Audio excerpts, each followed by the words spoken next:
मोहतरम नाज़रीन अस्सलाम वालेकुम। Shahbaz Mirza Ansari advocate high court federal Shariat court Multan Pakistan से मुखातिब हूँ।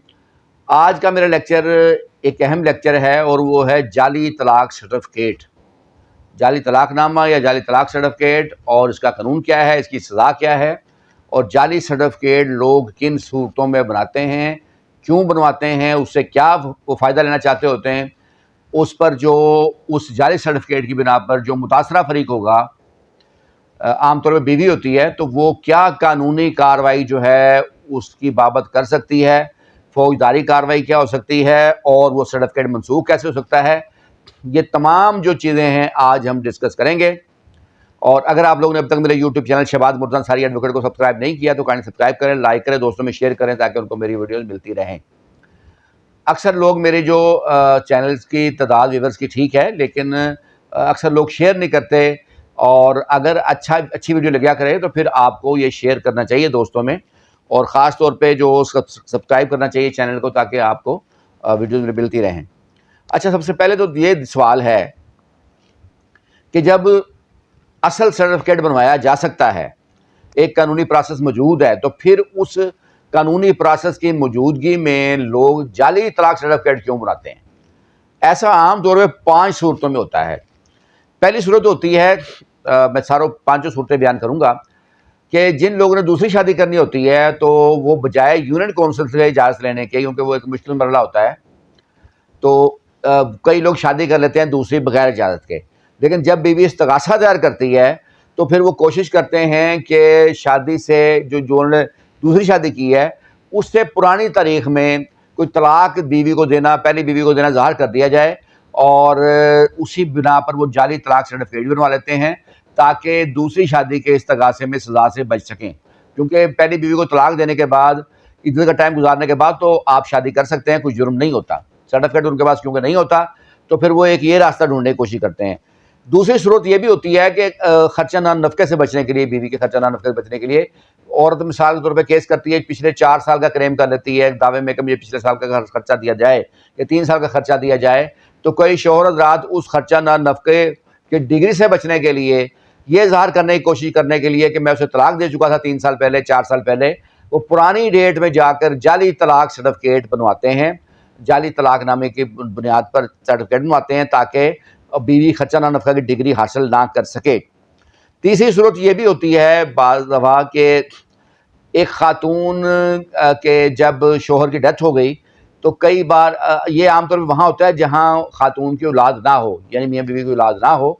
जब शौहर की डेथ हो जाती है तो फिर उसके बाद वह वारसान जो हैं अपनी भाभी को, बेवा जो भाभी होती है उसको शरई हिस्सा लेने से रोकने के लिए पुरानी तारीखों में तलाकनामा जो उनका मुतवफ़ी भाई होता है उसकी तरफ से तलाकनामा बनवाने की कोशिश करते हैं ताकि उस तलाकनामे की बुनियाद पर वो भाभी को बेवा नहीं बल्कि मुतलका शो कर सकें ताकि वो विरासती इजाद की हिस्सेदार ना हो। ऐसा आम तौर पर 2 सूरतों में होता है। एक तो जब मरने वाला काफ़ी अमीर हो, उसके जदादे हों काफ़ी, और दूसरा उसकी औलाद वगैरह ना हो, आमतौर पर तब होता है। या कई अमीर लोगों ने दूसरी तीसरी शादी भी की होती है और बाज़ वो शादियाँ शो भी नहीं की होती उन्होंने, जैसे फैक्ट्री मालिक होते हैं या काफ़ी अमीर लोग होते हैं, तो इस तरह वहाँ भी ऐसे मसाइल आते हैं। एक और सूरत जो होती है जो लोग बनवाते हैं वो बैरून मुल्क जाने वाली बात बहुत जल्दी होती है उनको। मिसाल के तौर पे एक बंदे ने 3 साल पहले वाकई तलाक दी होती है, ठीक है, स्टाम्प पेपर पर, लेकिन तलाक सर्टिफिकेट के लिए उसने यूनियन काउंसिल से अप्लाई नहीं किया होता और उस वक्त सर्टिफिकेट होता भी नहीं है। नादरा के रिकॉर्ड में जब तक तलाक सर्टिफिकेट नादरा का नहीं होगा वो पहली बीवी शुमार होगी। तो वो बाद का दूसरी शादी कर लेते हैं। दूसरी शादी करने के बाद उन्होंने बीवी को जब बैरून मुल्क जाना होता है तो वहाँ उन पर एतराज़ लग जाता है वीज़े पर कि वो पहले से शादीशुदा है, लिहाजा दूसरी शादी नहीं कर सकता। तो उस सूरत में उसको पहली बीवी का तलाकनामा जो है ना वो फौरी बनवाना पड़ता है, और पुरानी डेट्स में, और वो जाली तलाक सर्टिफिकेट भी बनवाते हैं लोग इसलिए कि वो दूसरी बीवी को फौरी तौर पर ले जा सकें, क्योंकि कई केसेस में तलाक दे चुके होते हैं लेकिन तलाक सर्टिफिकेट उनके पास नहीं होता। एक और सूरत जो होती है वो पेपर मैरिज है कि कई लोग बैरून मुल्क जाने के लिए तलाक सर्टिफिकेट जो है वो बनवाते हैं बीवी का, लेकिन कोई ना वो शरन तलाक देते हैं, ना वो ज़ुबानी तलाक देते हैं, ना कोई तलाक का डॉक्यूमेंट होता है। वो सिर्फ मिली भगत करके सेक्रेटरी यूनियन काउंसिल चेयरमैन से वो एक जाली तलाक सर्टिफिकेट जो है बराह रास्त सिर्फ सर्टिफिकेट ही होता है, और कुछ नहीं होता उसका रिकॉर्ड, तो वो बनवा लेते हैं ताकि बैरून मुल्क जो है वो दूसरी शादी कर सकें या दूसरी बीवी को ले जा सकें। तो ये चंद सूरतें मैंने आपको बयान की हैं, और ये तमाम सूरतों में सर्टिफिकेट जो होता है ये चेयरमैन यूनिट काउंसिल और सेक्रेटरी यूनिट काउंसिल की मिली भगत से बनता है। तो ये तो मैंने चंद सूरतें बताई हैं, इसके अलावा कोई और सूरत भी हो सकती है, आमतौर पर ये सूरतें होती हैं। अब हम देखते हैं, सबसे पहले तो ये देखेंगे कि कानूनी तलाक सर्टिफिकेट लेने का मुख्तसर बताऊंगा तरीका क्या है, फिर जाली तलाक सर्टिफिकेट के जो मुलजम होंगे या मुजरम होंगे उनके खिलाफ क्या कार्रवाई हो सकती है, और जाली सर्टिफिकेट की वाज़ेह निशानियां क्या होती हैं। सबसे पहले कानूनी तरीका सेक्शन 7 है मुस्लिम फैमिली लॉज ऑर्डिनेंस 1961 का। उसमें तलाक सर्टिफिकेट लेने का तरीका बताया गया कि कोई भी मुस्लिम मर्द बीवी को किसी भी शक्ल में तलाक दे, वो जुबानी दे, तहरीरी दे, स्टाम्प पेपर पर दे, मैसेज में दे, जैसे भी दे, वो उसकी इतला मुतलका यूनियन काउंसिल के चेयरमैन को देगा। यूनियन काउंसिल का चेयरमैन एक साल से काउंसिल बनाएगा, 30 दिन के अंदर दोनों को राजीनामा कराने की कोशिश करेगी। अगर राजीनामा नहीं होता तो 90 दिन, कम अज़ कम 90 दिन के बाद, तलाक नोटिस मिलने के 90 दिन के बाद तलाक सर्टिफिकेट जो है वो जारी किया जा सकता है। तो वो तलाक सर्टिफिकेट जो है वो जारी किया जाएगा, ठीक है। अच्छा, यहां तक तो हो गया तलाक सर्टिफिकेट लेने का तरीका। अब खुला की बेस पर कैसे होगा, तो सेक्शन 21A है, पंजाब तरमीम हुई है 2015 में, उसमें West Pakistan family code section 64 का सेक्शन 21 है। उसमें एक करार दिया गया है कि अगर खुला की डिग्री होती है तो खुला की डिग्री के 3 दिन के अंदर जो फैमिली कोर्ट है वो डिग्री की एक नकल मुतलका यूनियन काउंसिल जहां बीवी की रिहाइश होगी वहां भेजी जाएगी। वहां जब जाएगी तो फिर अगला प्रोसेस वही है, यूनियन काउंसिल करेगी जो शोहर की तलाक के नोटिस पे होता है। यानी कि जब कोर्ट से नोटिस चला गया तो फिर वही प्रोसेस है, वही 30 दिन में साल की काउंसिल बनेगी, और उसके बाद मजीद 60 दिन के अंदर यानी टोटल 90 दिन के अंदर तलाक सर्टिफिकेट जारी किया जा सकता है। दोनों में जो मुश्तरका चीज़ वो ये है कि एक तो सर्टिफिकेट कहाँ से बनवाया जाएगा, जहाँ बीवी की रिहाइश होगी, तलाक देते वक्त जहाँ बीवी की रिहाइश होगी, और दूसरा तलाक की सूरत में शोहर ने नोटिस देना है, खुला की सूरत में बीवी नहीं बल्कि कोर्ट नोटिस देगी मुतलका यूनियन काउंसिल को, फिर सर्टिफिकेट जारी किया जाएगा। ये हो गया कानूनी तरीक़ेकार। अब लोग पुरानी डेट्स में जब जाना चाहते हैं तो वो क्यों नहीं ओरिजिनल बनवा सकते, उसकी वजह है पुरानी डेट में जो है आप तलाक देना तो शो कर सकते हैं, क्योंकि तलाक आप सादा कागज़ पर भी कर सकते हैं, बाद वक्त पुरानी डेट का स्टाम्प भी मिल जाता है स्टाम्प फरोश की मिली भगत से। लेकिन 2021-20 के बाद से ऑनलाइन जब से हैं तो पुरानी डेट का स्टाम्प भी अब नहीं होता। बहरहाल वो सादा कागज़ में भी तलाक हो सकती है, ज़ुबानी का मौका भी हो सकता होता है, लेकिन सर्टिफिकेट का मसला ये होता है कि सर्टिफिकेट क्योंकि नाज़ा का रिकॉर्ड पे आना होता है वो मौजूदा डेट का ही मिलता है। इसलिए जाली जो सर्टिफिकेट होता है ना, वो वाज़े लोग बनवा तो लेते हैं, लेकिन अगर उसके खिलाफ कार्रवाई की जाए तो फिर वो वाज़े कई निशानियां होती हैं जिससे वो जाली साबित होता है। तो अब मैं अब आपको वो निशानियां डिस्कस करूंगा कि उसकी निशानियां क्या होंगी जिससे वो जाली सर्टिफिकेट साबित होगा। सबसे पहले तो ऐसा सर्टिफिकेट आमतौर पे उस इलाके की यूनियन काउंसिल का नहीं होता जहां पे बीवी की रिहाइश होती है, क्योंकि ये लोग बनवाते हैं अपने मर्जी के यूनियन काउंसिल से जहाँ इनकी बात तय हो जाती है, क्योंकि ये जो है करप्शन की बुनियाद पर होता है।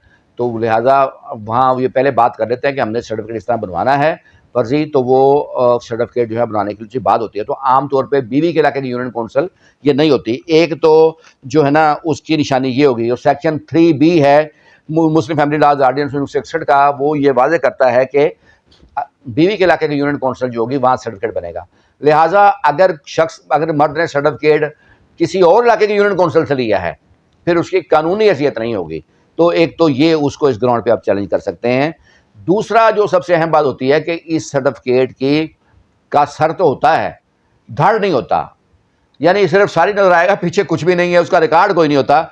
उसकी वजह ये होती है कि एक तो ये तलाकनामा जो बनाते हैं फिर ये पुरानी डेट में बनाना पड़ता है, जो उनको वो स्टाम्प उनको जब से ऑनलाइन है कम से कम 2020-21 के बाद तो ये मुमकिन नहीं होता, तो लिहाजा स्टाम्प पर नहीं होगा, ये सादा कागज़ पे उनको बनवाना पड़ेगा। अच्छा, दूसरा फिर सर्टिफिकेट का जब तलाक का नोटिस जाता है यूनियन काउंसिल को, तो फिर वो नोटिस जो है ना, एक नोटिस बीवी को देना ज़रूरी है तलाक का, दूसरा नोटिस यूनियन काउंसिल को देना ज़रूरी होता है, और उसके लिए TCS वगैरह की रसीदें ज़रूरी होती हैं। तो चूँकि तलाक इनफैक्ट तो हुई नहीं होती, ये जारी बना रहे होते हैं, तो लिहाजा ना कोई रसीद होती है बीवी को तलाक भेजने की, ना कोई रसीद होती है यूनियन काउंसिल को तलाक भेजने की। अच्छा, फिर जब यूनियन काउंसिल में मामला जाता है, सालसी काउंसिल बनती है, तो चेयरमैन और सेक्रेटरी वगैरह की तरफ से सालसी काउंसिल बनती है ना, फिर दोनों फरीकैन को तलब किया जाता है, मियाँ बीवी को, वो भी नोटिस भेजा जाता है बाकायदा कानूनी तौर पे। उस नोटिस की भी कोई रसीद वगैरह नहीं होती। तो ये भी एक निशानी होती है। और फिर जो उसकी भी कोई रसीद नहीं होती, और फिर जो है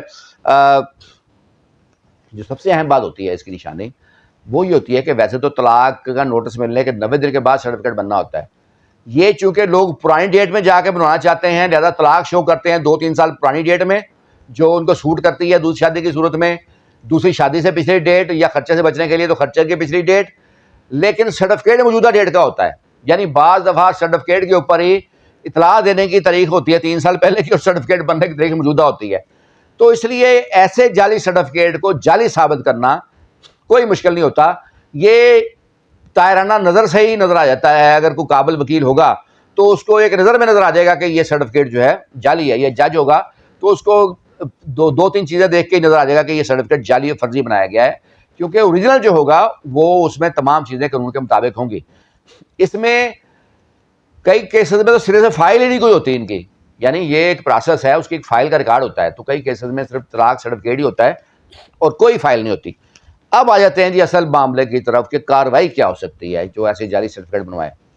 देखें, ऐसे सर्टिफिकेट बंदीती की बिना बनवाए जाते हैं। मकसद बीवी को खर्चे से महरूम करना होता है, या बीवी के इस्तगासे से सजा से बचना होता है, या फिर बेवा भाभी को महरूम करना होता है। तो इस तरह इन तमाम सूरतों में जो एग्रीव्ड पर्सन है, मुतासरा फरीक है, एक तो वो एंटी करप्शन में कार्रवाई कर सकता है। ये secretary union council, chairman union council, ये पब्लिक सर्वेंट शुमार होते हैं। एंटी करप्शन के खिलाफ कार्रवाई का अख्तियार है। एंटी करप्शन में जब मेन मुलजम सरकारी होना ज़रूरी है, जो सरकारी मुलाजम हो, लेकिन उसके साथ अगर प्राइवेट लोग शामिल होंगे तो वो भी मुलजम होंगे। मतलब ये नहीं है कि सिर्फ सरकारी मुलाजम हो सकता है। बुनियाद यही है कि सरकारी मुलाजम होगा तो कार्रवाई होगी, लेकिन उसके साथ जो प्राइवेट लोग होंगे वो तमाम मुलजम होंगे, उनके खिलाफ भी कार्रवाई हो सकती होगी। एक बात तो ये। अच्छा, दूसरा, ये एक धोखाधड़ी फ्रॉड भी होता है, ठीक है। उसकी बाबत फिर FIR भी कराई जा सकती है। इस्तगासा प्राइवेट भी हो सकता है। वो 420, 460, 468, 471 वगैरह दफात है ताज़ा पाकिस्तान की। इसमें जो है काबिल सज़ा जुर्म है और 7 साल तक सज़ा है, 14 साल भी है। तो इसमें जो है इन दफात के तहत भी मुकदमा दर्ज हो सकता है, इस्तगासा भी प्राइवेट दायर हो सकता है। अब एक और सेक्शन है, वो है 196 ताज़ा पाकिस्तान, वो है जाली दस्तावेज़ को सही बनाकर अदालत में पेश करना। यानी यहाँ ये जो लोग दस्तावेज़ बनाते हैं ना, ये कोर्ट में देने के लिए आमतौर पर बनाते हैं।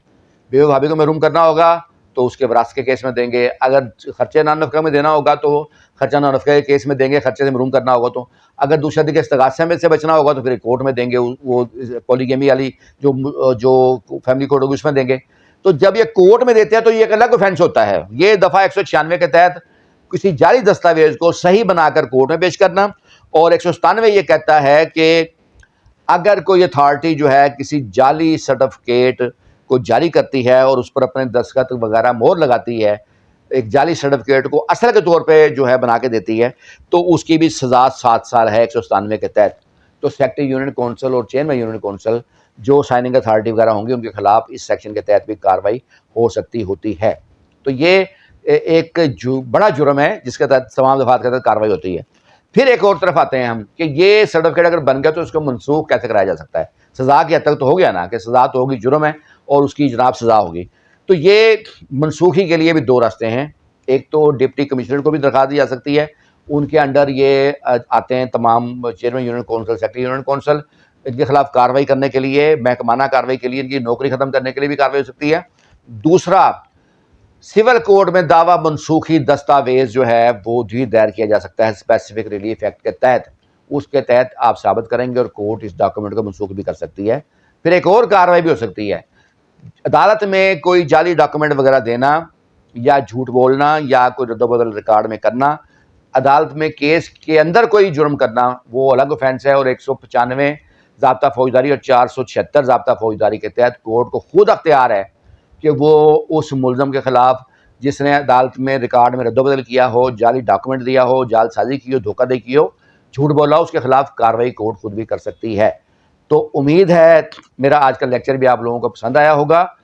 करप्शन के खिलाफ जाना चाहिए, और ये अक्सर आजकल ये ट्रेंड बनता जा रहा है कि जो लोग खर्चा ना नफ़क़े से बचने के लिए, दूसरी शादी की सज़ा से बचने के लिए जाली सर्टिफिकेट बनवा के कोर्ट में दे देते हैं।